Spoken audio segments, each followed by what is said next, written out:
Hello and welcome back to a new episode of Two Peas in a Pod. Hope you're all doing well. Sam, what are we going to be talking about today? Well, this is the first of a number of episodes dedicated to adolescents. We've decided to split adolescence up into a number of different units, so to speak.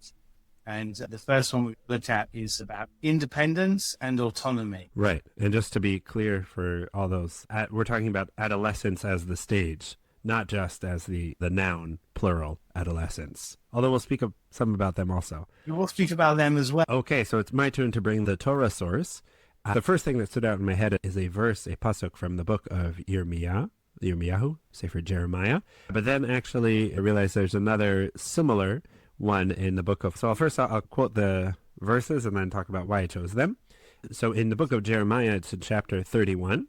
We have a very famous prophecy about in our tradition, we read it on Rosh Hashanah also in the Haftorah.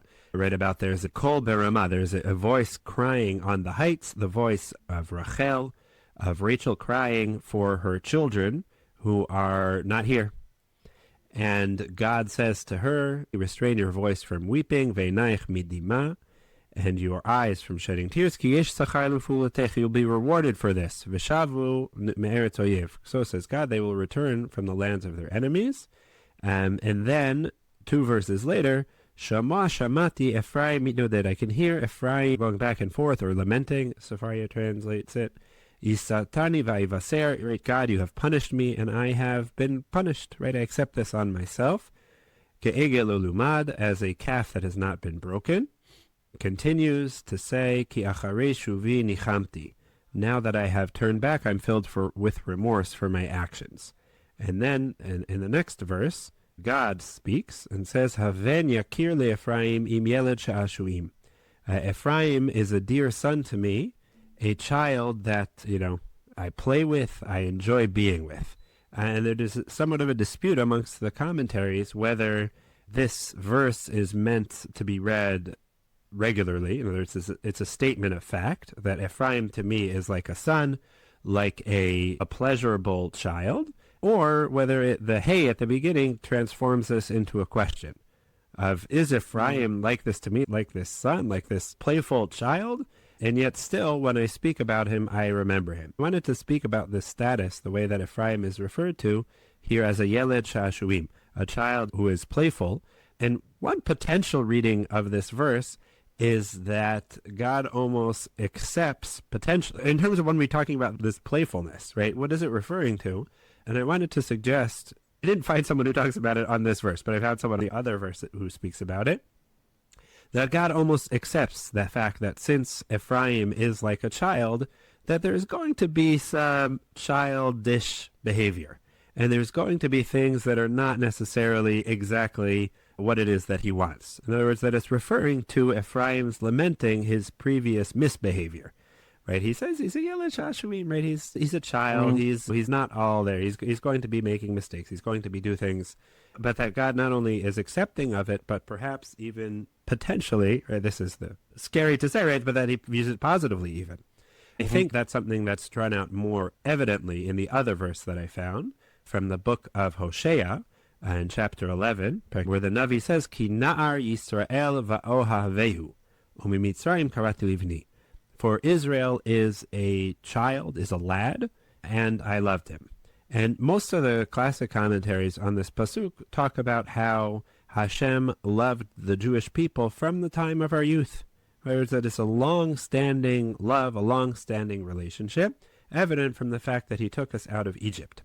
However, some of the Hasidic commentators describe the fact that this is not just, it's not just like the word ki, right? Famously, Chazal talk about it having 4 different meanings, right? It's not just ksheh, it's not just from the time that Bnei Israel were a nar, but perhaps I would suggest that ki, one of the interpretations of ki is ella, right? Rather, despite the fact, sorry, right? In other words, that even though they are a nar, still I love them. And what the Meshiloach talks about is he's talking about the actions of who killed a Nasi in Israel, Zimri, one of the nobility, for his sin, which we won't get into all the details of that right now.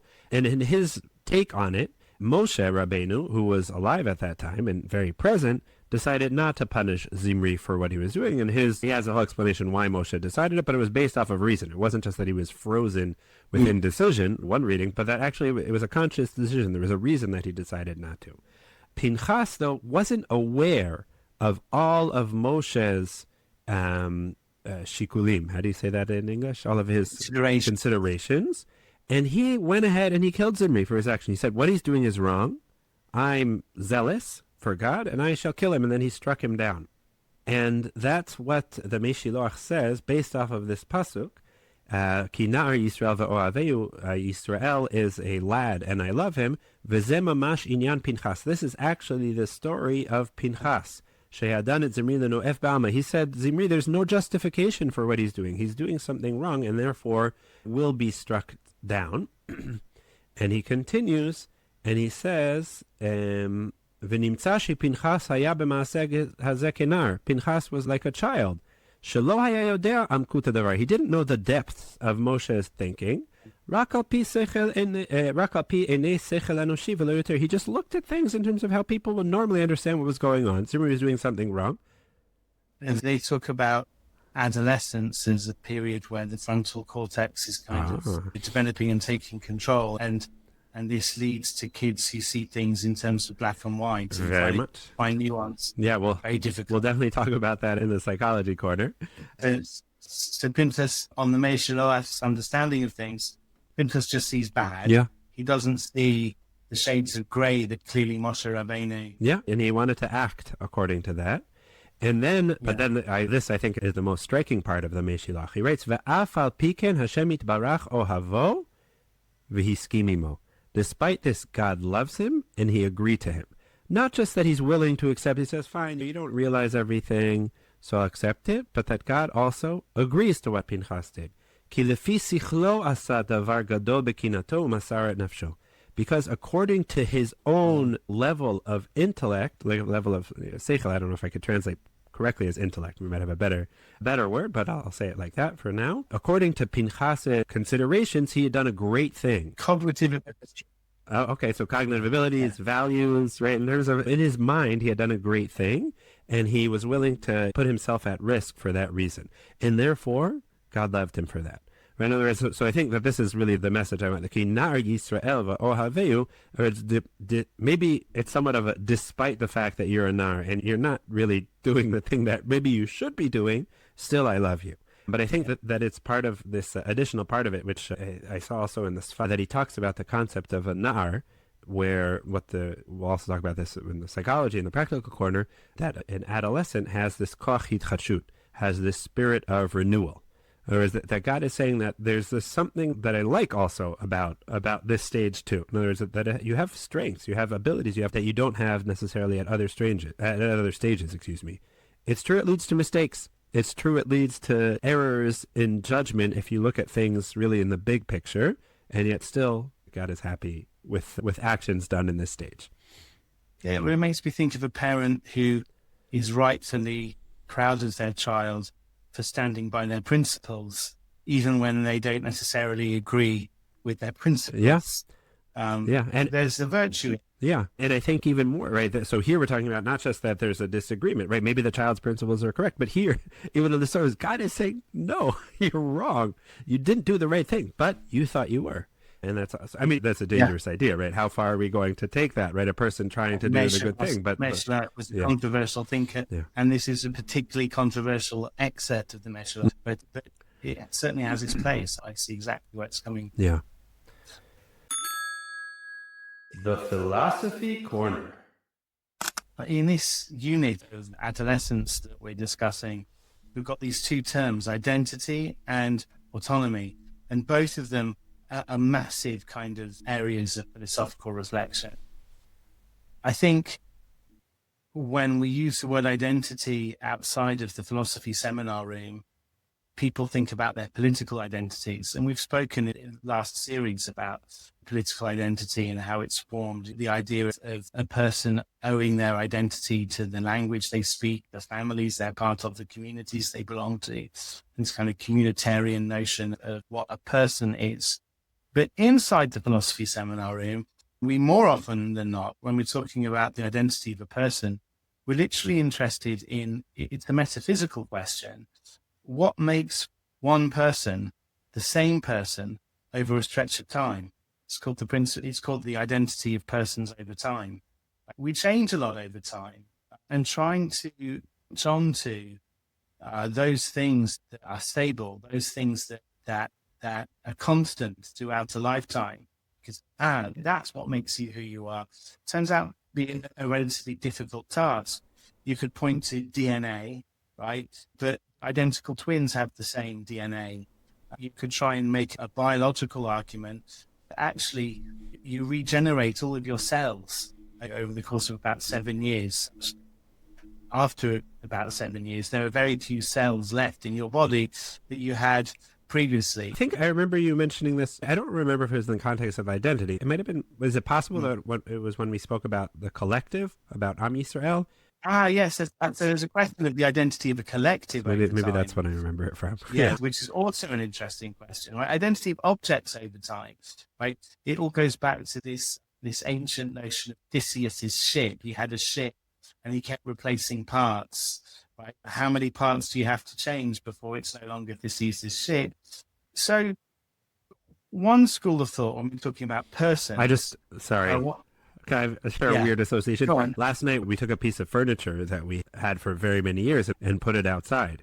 And our oldest daughter, we knew was going to have a hard time with it because this is a piece of furniture that I think has been in our possession. We received from my mother. It's been with us for, I think, 10 years. No, not 10 years. It's been for a number of years. We've moved around a lot. And she said, but it's so hard because, like, I don't have any sense... Not any sense. We've moved so much, so for me, being in a home is not as much a sense of stability, perhaps, as for other kids. Yeah. But really, the furniture gives a big deal. And I thought about how we have all these different pieces of furniture that we haven't had for more than what's our longest serving member on the furniture staff? What constitutes the home? Which parts of the they change over time. And so. One dominant school of thought owes its existence to John Locke, who wanted to say that it's continuity of memory that makes you the same person. That was a promising start, but controversial, because you lose memories over time. He even wanted to say that if you got paralytically drunk and did things you shouldn't have done when drunk, but then you don't remember it, John Locke really believes, well, it wasn't you because you don't remember it. You can only be held responsible for deserting your body to drunkenness. But if you can't remember doing something, it wasn't you. And very few people want to accept that without amendment. There are cases where, you lose some memories, or there's people older, their memories are less reliable.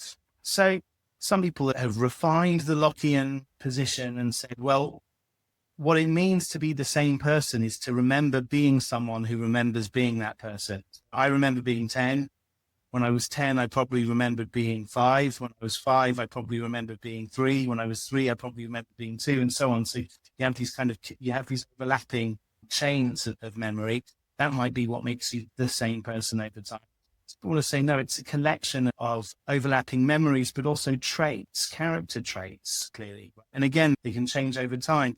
And these people, these kind of contemporary Lockeans, would think of your personhood like a rope extended in space, because the rope has lots of different threads in it. And it could be the case that not one of the threads stretches all the way through the rope from beginning to end.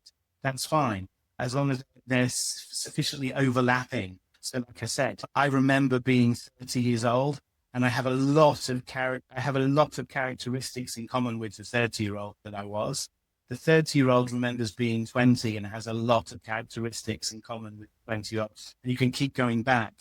There may be no memory that I have all the way until birth. Well, of course, I don't remember being born, right? And there may be no character traits that stretch all the way back to being a toddler or whatever, because I could really have reformed my character over time, which is something we'll speak about when I talk about autonomy.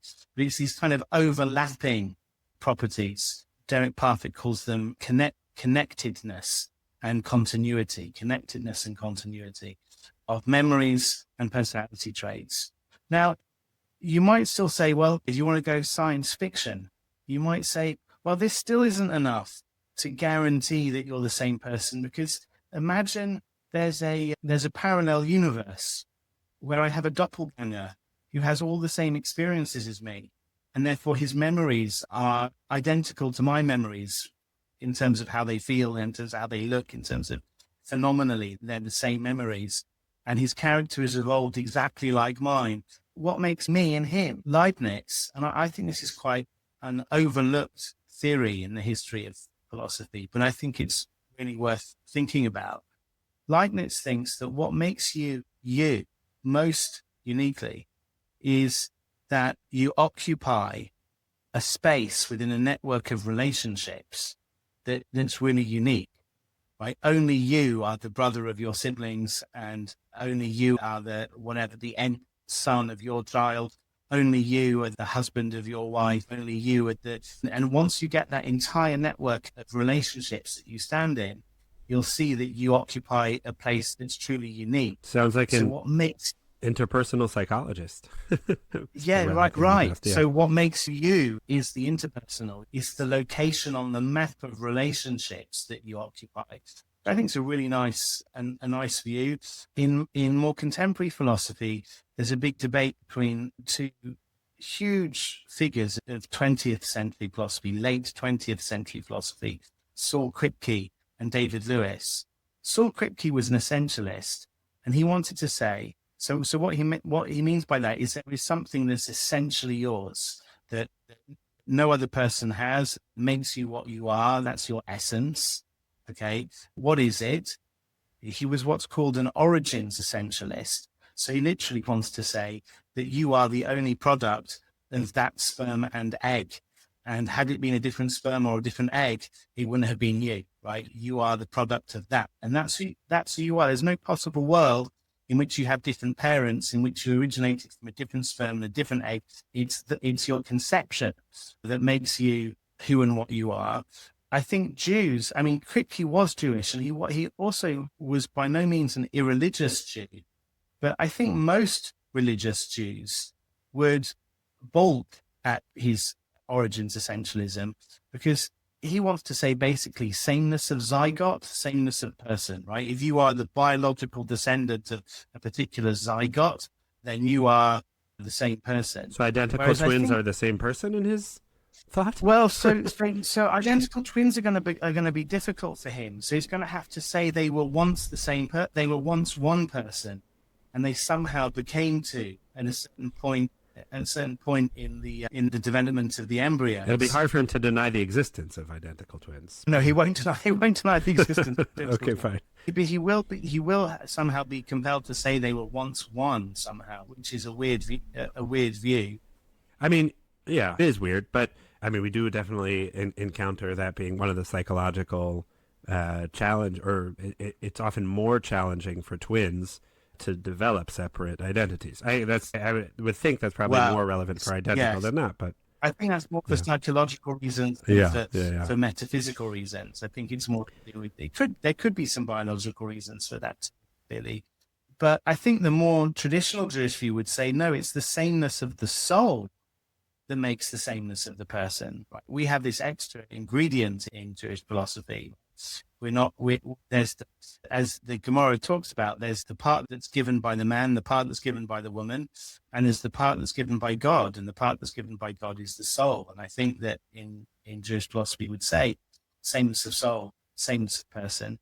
And that gives you a lot more room for thinking about what could you have been. Well, you could have been born to different parents. You could have been born potentially a different religion. You could have been born a different race. Why? Because your soul could have been embodied in very different circumstances.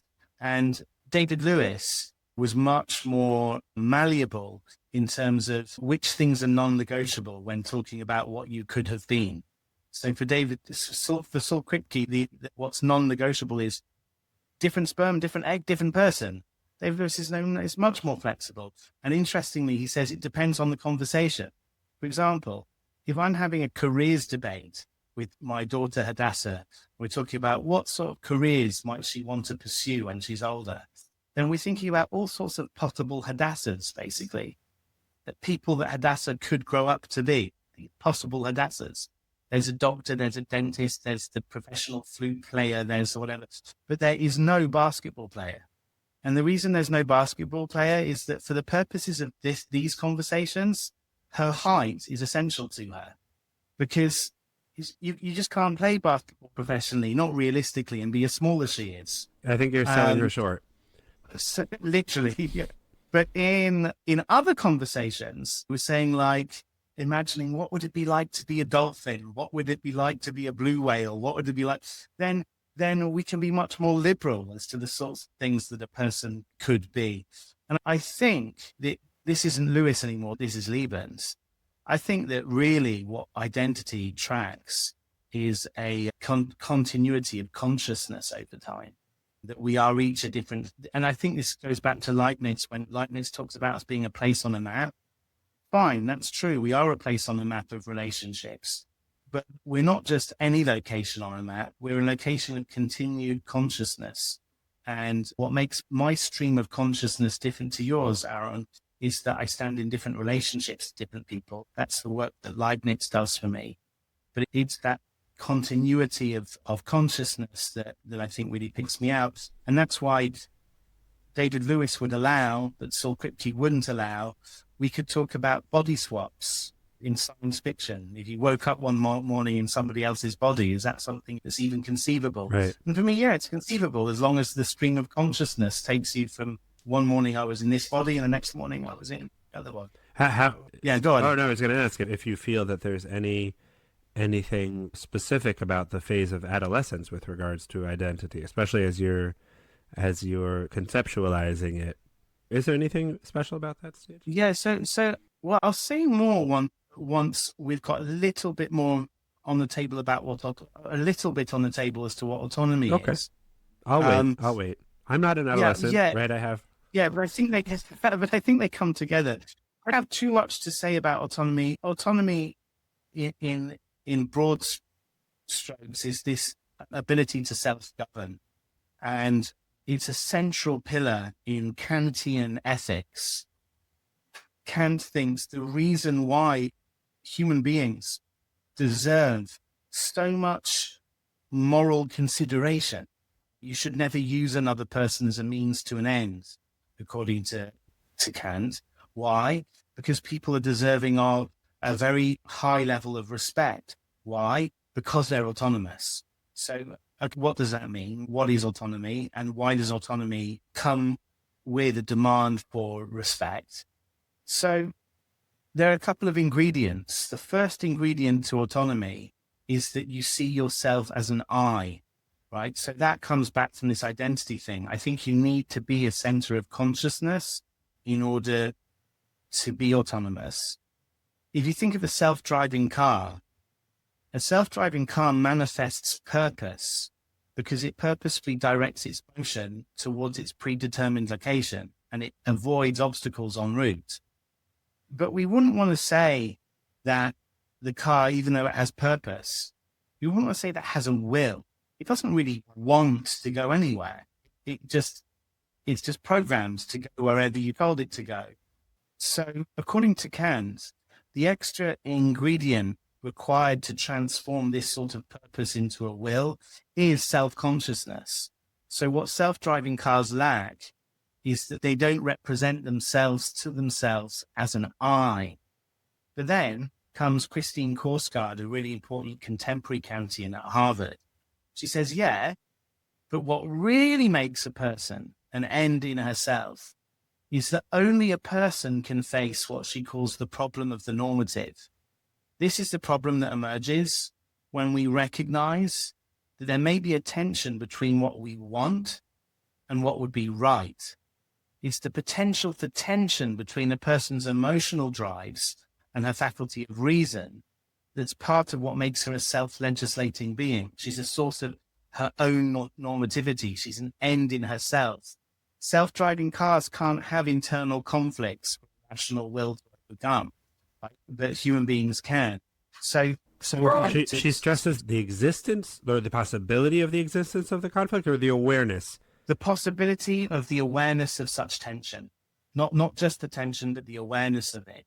So you're aware that, wow, I want to do X, but really I shouldn't because it's unwise or it's unhealthy or it's immoral and I'm aware of that tension. And ultimately, I'm the one who has to decide which side of that tension is going to win. That's what makes me, in this special sense, a self-legislating agent. That's very interesting. I mean, I feel like that fits very much with going back to Freud, his model of id, ego, superego. Yes. Where the id is drive and wants, and the superego is some simplification. Yeah. Right? Society's expectations, what's forbidden, what's allowed, and then the ego his job is to decide. But it's because you're not like a self-driving car. You're aware of your own internal conflicts, and you have the power to decide which side of any given conflict you're going to come down on. That makes you different to pretty much any other being in the world other than human beings. You have what we call agency, and that's autonomy. That's being self-legislative.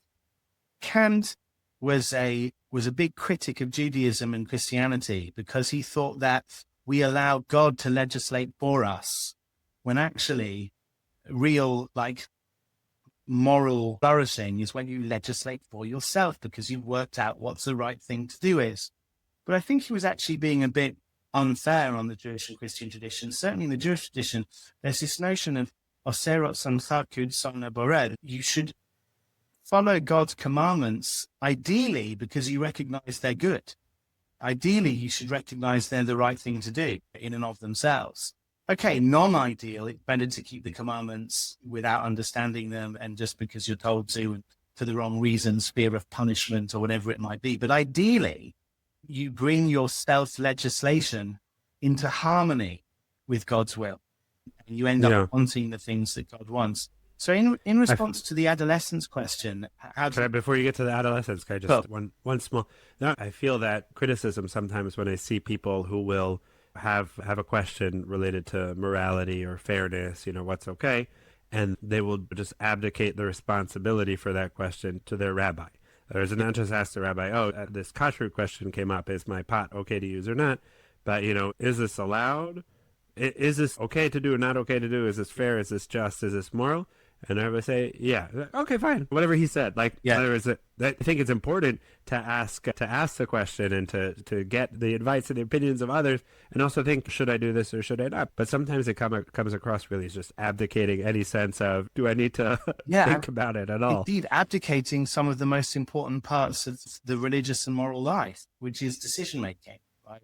And really, and I think this is something that our rabbis instilled in us in the Gush, is that ideally a Ben Torah is someone who can look at the halakhic data and make the decision themselves. I mean, you need the humility to know when outside advice is required.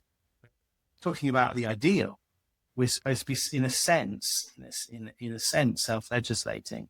Anyway, in a sense, not fully. Not fully, because we believe in divine revelation at the end of the day. That also, and also in terms of the role of the rabbinic role of deciding, right, this is the halakha. Right, if I go ahead and say, I disagree with the Sanhedrin, that's not a good thing, right? I can't just be self-legislating in that sense. That's right. So in terms of adolescence, on my favored view of who and what you are, there's a lot that's malleable, right? So I don't think it's essential to you that you were born in the body that you were born in. I don't think it's essential to you that you had the parents you had. My view is much more fluid. Like I said, you are this stream of consciousness. And the only way I can identify one stream from another is perhaps in virtue of the relationships it has to other people. But ultimately, what you are is this kind of pure stream of consciousness with this ability to self-legislate. What that means is that over time, your character can change remarkably. You could go from being a very self-centered person to being a very giving person. You could go from God forbid, in the other direction. You could become more self-centered as you age. Depends on the decisions you make. Rabbi Sachs had this beautiful kind of Hasidic drosh. He says, we're told that human beings are made in the image and likeness of God, but we're also told that God has no image and likeness. So how can we be in the image and likeness of a being that has no image and likeness? And his answer, that this is what I think makes it quite a Hasidic answer, is no, you don't understand. What makes you in the image of God is precisely that you don't have a fixed cookie cutter essence that defines who and what you are. On the contrary, because you're autonomous, you have the ability to shape yourself. God also is free agent. God didn't have to choose Abraham and move into a Brit with the Jewish people, but his decision to do that, in a sense, gave him a shape, so to speak. I'm using that word metaphorically, that he didn't have before he made those commitments, right? So we could talk about God pre the covenant with Abraham and God post the covenant with Abraham. So too human beings are free agents and we can shape ourselves. So people say to themselves, oh, I'm overweight, or oh, I've got a short fuse, or oh, and they define themselves in terms of their bad character traits and say that's who and what I am. But if you say, no, I'm just pure consciousness with the ability to shape myself, right? I think that's a much more psychologically and religiously fruitful way to conceive of yourself. And I think that it has philosophical feet. Yeah. I mean, I think a lot of educationally in psychology, I forget the technical terms, but in terms of whether you believe in things being like fixed traits, yeah, versus, I forget the other side, but things being changeable, malleable. In other words, if you succeed on a test, yeah, right? If your child succeeds on a test, amazing, you're so smart, right? Yeah. So don't praise them that way, right? That's people always say, right? Oh, you worked so hard, right? Because working is something. But the idea is that. So are you praising or criticizing things that are set or things that are changeable? I think the changing viewpoint leads to better mental health also. I think with adolescence, kids are becoming very much aware of their autonomy. They're becoming aware of the fact that actually they get to choose who they are. And that can lead to conflict in the home or between kids and parents, but we'll leave some of that to the ecology and practical corners. I've said enough. Sounds like a good idea. The metaphysics of individuality and autonomy. Very interesting. Thank you. Psychology Corner. As you mentioned in the Torah portion, we do have this, there is this neurological development also that's taking place for years afterwards as well in our brains in terms of continued development of the prefrontal lobe and other parts of our brain as well. From a cognitive standpoint also, that means that teens are at a new stage where they're more able to engage in abstract thinking than in the past. This often leads to them being interested now in more existential philosophical questions. One other thing that's different is also more fully understanding the finality of death is also often used as a sign of the continued cognitive development. From a psychological standpoint also, that there's all sorts of very interesting things going on. I wanted to mention two main things. The first one I'll do relatively briefly. A man called Peter Bloss, B-L-O-S, who talks about that in the phase of adolescence, we go through a second process of individuation. So this is something that occurs early on in childhood, that we go through what's called in Hebrew individuation in English. And what that means is that as we're small children, we slowly become our own individuals, right? We learn how to sleep in our own space, how to cope with small difficult things that come up, how to be alone, really, right? And you have this children at this stage, much younger ages, right? Are they clinging to their parent, or are they able to go ahead and play independently? And sometimes forcefully, like trying to create that space almost against their parents.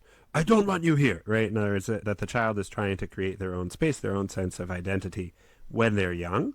So he writes about how at the age of adolescence, we also go through this additional process of individuation where we create additional space by freeing up some of the internalized representations we have of our parents, just being in general more flexible in terms of those relationships, what we've internalized from them. And the goal is to make new external relationships. At this stage of life, friendship becomes a lot more central than it was earlier on in life, right? Children have friends, and it's important that they have friends, but often during this stage, the friendships become even more central, sometimes at the expense of relationships within the family. Oh, for those who are listening, I was doing air quotes right there. Given what we've said philosophically, that in and of itself can make it look like you've got a different person under your roof. Yeah. To the extent that we define a person by their relationships, and once a kid is no longer seeing themselves as uniquely umbilically tied to the family home, but is actually seeing themselves, identifying themselves as part of some social group or other. Who is this kid? This isn't the kid. This isn't the kid I recognize. It can be very painful for parents also to adjust to that change and to not interpret it as a rejection, because it's not a rejection. No. This is a standard, normal, healthy path of development also. And it leads eventually to the sense, like with regular individuation, it leads to a sense of rapprochement eventually, right? In other words, that as they get older, well, how do I have both these friendships and my own, and my original family, and then eventually also my own new family, and how do I balance between all those? But these changes can also lead to an interim stage of fragility, right? When you're going through this transition, it can lead to difficulty and being more fragile in certain senses. So I wanted to mention his theory, but I really wanted to focus on a second theory that I think I've mentioned in the past, Erikson, in his psychosocial model of development, that he divides our development into different stages throughout our life. And he writes about how adolescence, each stage has its psychosocial conflict. And for him, the conflict, or it's really the challenge, but is identity versus role confusion. And what that means is that at this stage of life, an adolescent must learn to answer the question of who am I, what's important to me, where do I fit in? And if they're not able to answer these questions and to come up with a sense of identity, then it leads to role confusion, right, which is going to continue to accompany them. The way that he suggests his model is that these challenges, conflicts, whatever, are things that can continue to accompany us. And it's a question that we don't completely leave that in the past after we are no longer an adolescent. It's still something that we can be involved in. But when someone is suffering from role confusion, it's characterized by uncertainty about one's place in society, in life, and future goals. And I see that a lot in young adults that I meet with, people who are often after the army and not knowing, what do I want to be when I grow up? What do I want to do? What's important to me? It's a normal thing still, especially at that stage. But, you could see that there's a range of people who are, right? You have the people who from the age of 8 knew what they wanted to do. And then it's a question of, well, is their identity actually their own identity, or is it something they've internalized from external sources? But people who just don't know what they care about, don't know what's important for them, have no clue what's going on. So that usually is a source of, or the source of that, is role confusion from the age of adolescence, and can have all sorts of different potential psychological explanations of where that comes from. Because of his emphasis on this being the core conflict, Erikson also wrote about a concept that he called the Psychosocial Moratorium. And what that means is that because of the centrality of trying to figure out your identity in this stage, you're also allowed to go ahead and explore different things, right? Try on different identities, different values, see what fits you best. Then he wrote about the moratorium because he felt that it's important also that there's an absence of pressure to make a commitment. Right, so if a 15-year-old wakes up one morning and says, I'm vegetarian, right, I don't eat meat anymore, right, and then a week later you see them scarfing down a hot dog, so it's not, what do you mean, you're a vegetarian, what are you doing, right, not to judge them or make fun of them. I mean, that's part of what being an adolescent is, figuring it out. So maybe they've changed, maybe they're still figuring out, right, am I a vegetarian, or am I this, or maybe they're getting to a more complex identity, right, where it's important for me in some contexts and not in other contexts, some ways and not in other ways, but it's something that's developing. So it's important as parents from the psychological setting to be aware of that and help not use it as a source to criticize or create a lack of space. So that space is really necessary psychologically, because a healthy moratorium allows them to try on identities and figure out what it is that they need. We do have this concept in a certain sense in our sources also. It's definitely not the same, because we do talk about, for example, in our tradition, boys and girls become obligated in mitzvot, in commands, from the age of 12 or 13, and yet still they're not punished it written down. I don't know why. It's sounding like I'm just remembering where it is. Oh, cool. But Sadaf Peitet Amud Bet says that they're not punished under the age of 20. And this, Rashi explains, is based off of the Dor Hamidbar, the generation of Am Yisrael that was in the desert. They also, right, being punished and not going into the land of Israel because of the sin with the spies. So under the age of 20, they weren't held responsible for these actions. It's not that anyone under 20 wanted to say, yeah, no, we should listen, right, to the good spies, to Kalev, to Yeshua, but that they probably were also of the same mindset, but they're not held responsible in that sense in terms of punishment. A useful point, Aaron, because you sometimes look at a little bar mitzvah boy and you go, what does she say that good adults, what's it all about mitzvah girls? So the notion that there's this transition, that our sources also recognize a transitional period between bar mitzvah and the 20s, that's good to know. Yeah. And actually, I also, since we prepared this podcast a long time ago, so since then we also crossed in the Daf Yomi. I don't know when we're publishing this, if this is going to be so far in the future, but also we are learning in Masechet Bava Batra on Kuf Nun Hey.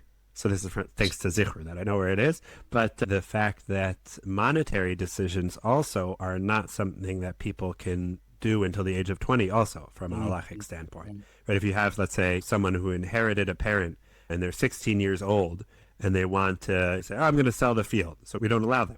Right? That's also something that there's a moratorium on in a sense, but in a different sense.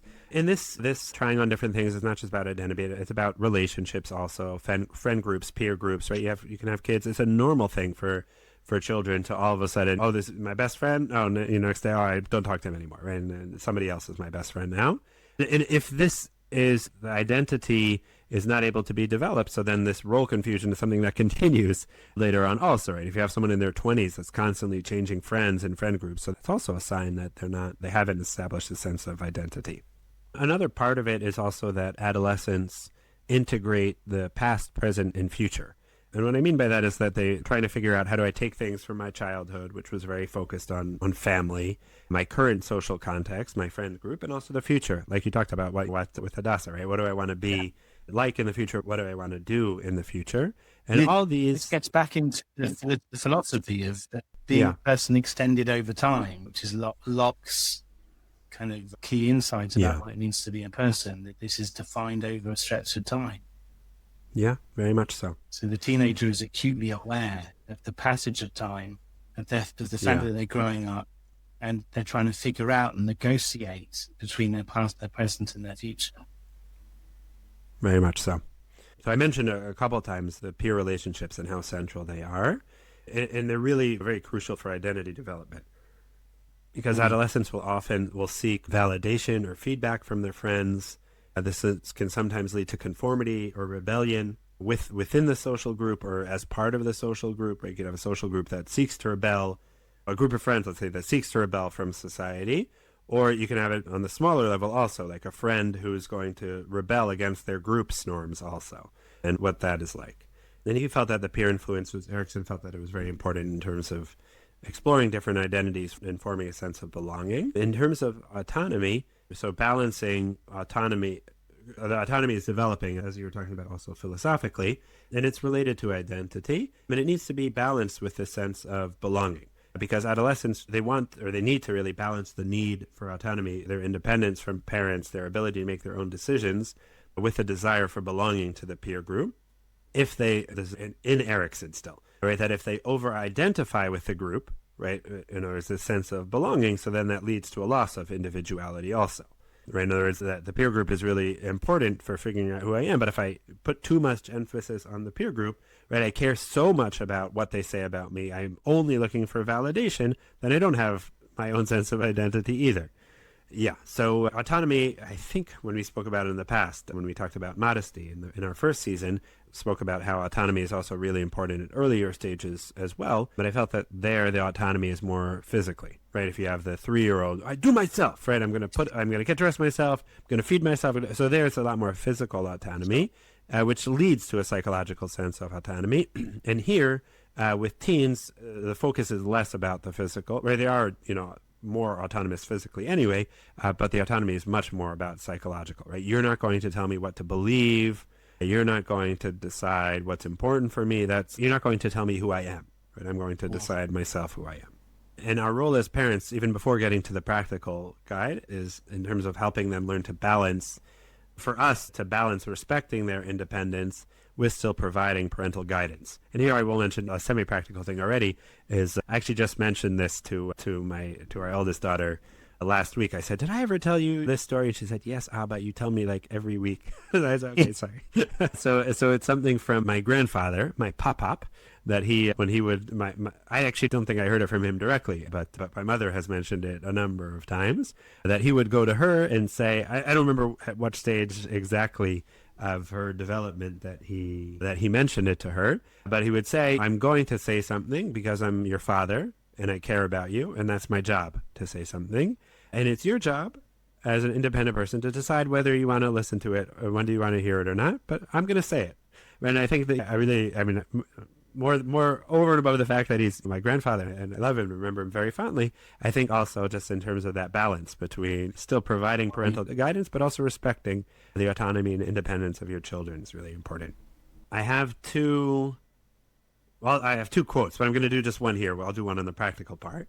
It's a quote from Donald Winnicott, who I've mentioned a number of times, and he said as follows: "The cure for adolescence is the passage of time, a fact which has very little meaning for the adolescent. The adolescent looks for a cure that is immediate, but at the same time rejects one cure after another because some false element in it is detected." Right, so it's a complicated time, right? In other words, that you as a parent know that it's going to pass, right? This stage is difficult, it's going to end. The adolescent is not convinced that it's going to end, and they want it to end right now. But every single time you make a suggestion or they discover a suggestion for how to end it right now, no, that's not a good solution. No, that's not a good solution. I think a relatively short quote that has a lot of wisdom in it. Yes, I agree. In terms of some of the challenges psychologically of being in a religious setting also, or maybe before we get to the challenges, right? So some of the sense of identity of being in a religious setting, so it's common for Jewish religious teenagers to also question, at least in the context in which we are living, right, to question, right, am I religious or am I not? What's important to me and what's not? And also, what kind of religious person am I? Right? In other words, being religious, what does that mean? What values are important to me, right? So we have a lot of conversations, both of us, I think, with our daughters in terms of, we've spoken also in the podcast about this also, in terms of different values clashes that they feel from themselves and from the home with their school setting. And that's also something that's very normal development. And also, not just in terms of what does it mean to be religious, but what does it mean to be Jewish? This can sometimes, I think, be perhaps more salient for people overseas than people in Israel, because there the exposure to the non-Jewish society is much more prevalent, as opposed to here, the exposure to general society means a Jewish but not religious society. But I think that's also an important thing that kids are going through at this stage as well. The practical corner. In our community, in our lovely community, when parents give birth, when a mother gives birth, we have a food chain for them, and we come around and we look after them, try and look after the older kids, whatever the family needs to help them with their newborn baby. But really, we should have food chains and support for parents of adolescents. It's much harder. That's my opening gambit. We should have like a support circle where we're just every day, like it's your turn to send a message to someone else. Like, that's right. I know it's hard, but you're strong and you're doing the best you can. You're going to get through this, and they're going to get through this. It's a phase. That would be a useful thing to remind yourself from time to time, like that quote that you brought. Yeah. On it. So I'll start with another quote then, okay. If it helps you. So this is a quote. It's actually, I think its origin is unclear. It's often mentioned as being from Mark Twain, but I think it's not actually from Mark Twain. Okay. Some others write that it's from Thomas Mann, but it's unclear. Okay, it's just a good quote. It's a good quote. Yeah. And it comes up like in slightly different phrasings in different places, but it goes as follows. "When I was a boy of 14, my father was so ignorant I could hardly stand to have the old man around. But when I got to be 21, I was astonished at how much he had learned in 7 years." Yeah. And sometimes in modern day, it might not be 21. It might be 30 or above. But yeah. Yeah. So that's also important for us as parents to internalize so that we can be there for our kids and recognize the fact that it's a stage. Don't get too worked up about what's going on with your teens. Your job is to support them and be there for them. And we'll talk about how. But to not take make it sure too that they don't go personally. too far. If you can, make sure that they don't go too far off the rails in their explorations. Yeah, yeah, that's also important. Because we do need, so in terms of the practical stuff, so we do need to encourage exploration to a degree. Yeah. Right. So to support safe experimentation with interests, friendships, and hobbies. So that's something that's, I don't think, too challenging, right? In terms of finding out different things, right? You have kids who go to chugim, go to after school activities. So it could be at this stage, all of a sudden they're interested in other things. Great. Fine. That's wonderful. Go ahead and find out those things. Another part is in terms of respecting their opinions. And that means listening to their ideas and decisions, even when you disagree. You don't have to let them know that you disagree. You can, right? Because it's also important to help. You have values, and you want to make them aware of your values. And it's important also to help them learn empathy and seeing other people's viewpoints. But you don't have to every single time, right? Oh, I don't agree with you. And this is why, right? Because if every single time they mention their thoughts or feelings, you need to present your own. So it also gives a feeling, I think, of being devalued and not being seen from their side also. With a challenging parental issue in my own life around religiosity and adolescence with our oldest child, the advice I've received is, within reason, don't give the child too much to rebel against, because if the child is trying to push to see how far they can go, how far they can push boundaries, how far they can, and it to the extent that it's an act of rebellion, and it might not be, that might be the wrong way of framing it, but having a parent that's like, no, okay, if that's what you want to do at this stage, if that's where you're at, being more accommodating than it might be comfortable to be, can sometimes be disarming to the adolescent who thought that they were coming in for a big conflict or a big fight, and it didn't turn out to be that way. That can be really hard for a parent to do. Yeah, for sure. And it's not the right approach in every situation either, right? No, exactly. There are times where they've gone too far. And oh, yeah, that also. But I mean, in terms of let's say other kids, other adolescents, that they need that, or they want that constant reminder of, well, what do we stand for? What do my parents think? With together, you're going to make your own decisions at the end of the day, also in terms of your free will. And that's what makes a practical corner a very difficult corner to articulate, because there's so many variables in terms of what does a particular kid need. The goal of the practical corner is to keep things in mind. Yes, there are some tips and tricks. It depends on. Okay. So what else? We'll have some.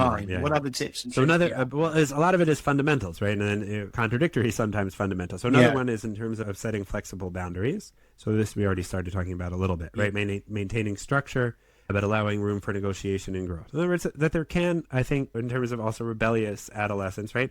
It can be that in our home, there are certain things that are beyond the pale, right? In other words, you can't, for example, you can't speak that way in our home, right? You can't use those types of words. That's not the home that we want. You are welcome when you have your own home. Decide what language is permitted. In our house, or when the kids are around, or... Yeah.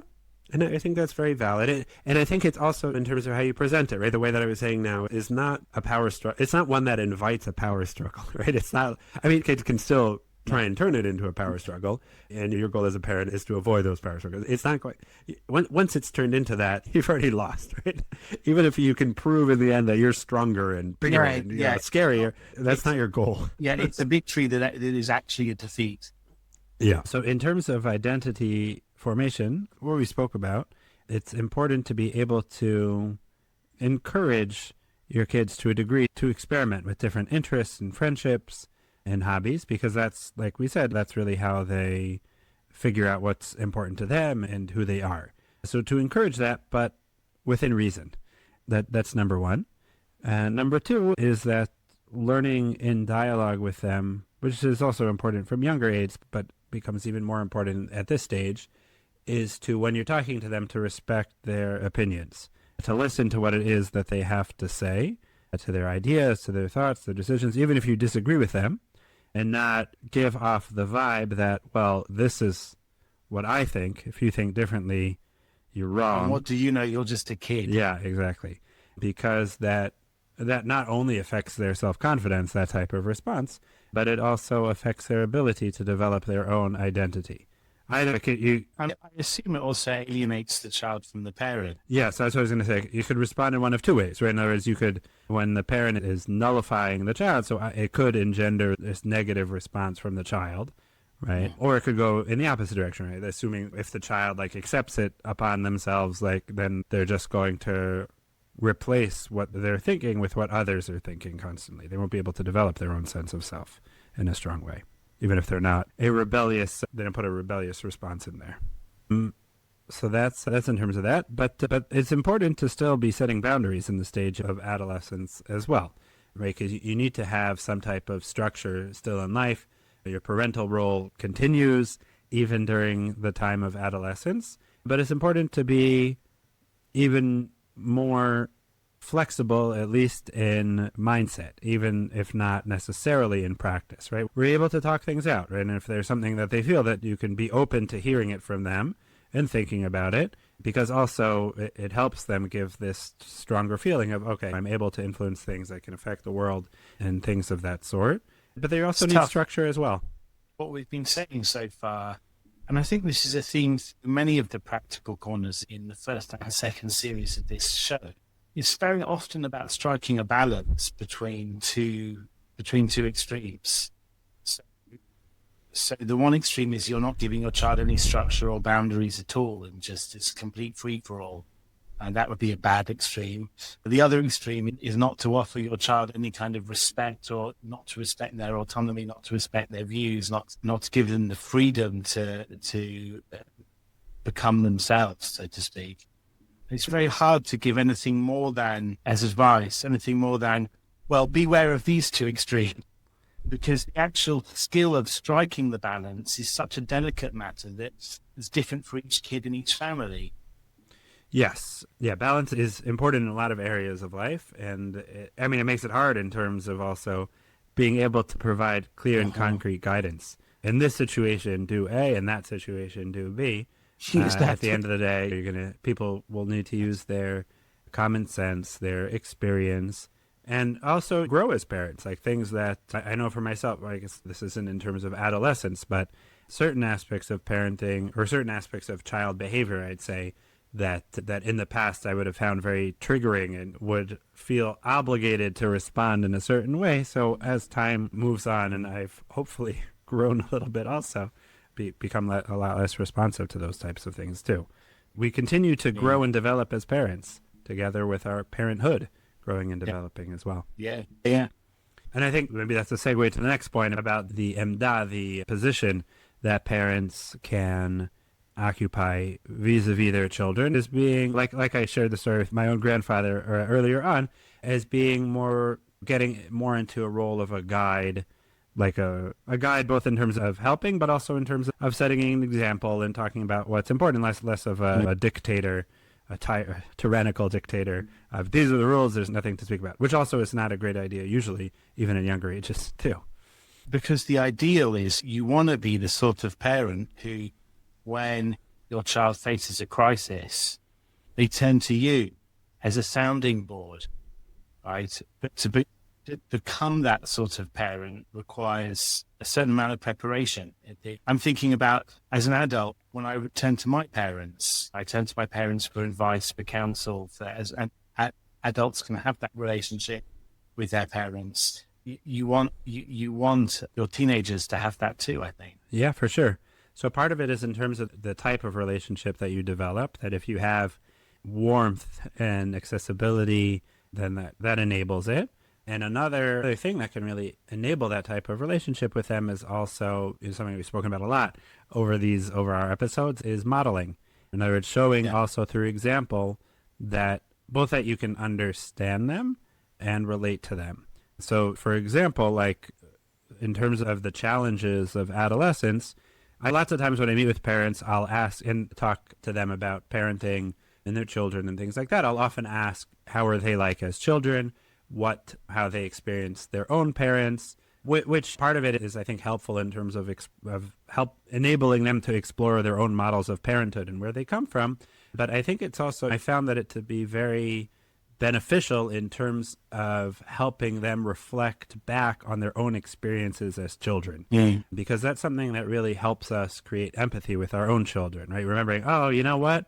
I was maybe not 100% like my child in this way, but I was a little bit like it. So if you're talking about, let's say, a child who's dealing, well, let's focus on teens because that is the topic, right? Yeah. So if parents, let's say, are concerned about their adolescent difficulty making friends, So to ask about their own adolescence from a general perspective, but also from a social perspective. And I think, you know what, I actually also wasn't the most accepted amongst my peer group. I wasn't a leader, and I had my own difficulties. And that understanding and empathy can help make it easier for a parent to connect. Because sometimes one of the difficulties that we find as parents is because of the fact that a child's own experience can trigger our own earlier difficulties. And like if in talking about that social aspect, so if a parent like sees their child having difficulty, they can be subconsciously like triggered by it and like throwing it back to their own childhood, and they don't even realize it, like why this is all of a sudden so important to them. So just helping reflect on that can often calm things down. And then also in terms of the relationship, help make it, instead of like a point of contention, oh, why aren't you making friends? You have to do this, you have to do that. Be like, you know what? I also had a hard time, and I really understand. And that can create like a real sense of connection. And also, I'm talking about learning from, helping your children learn from your own experiences as well.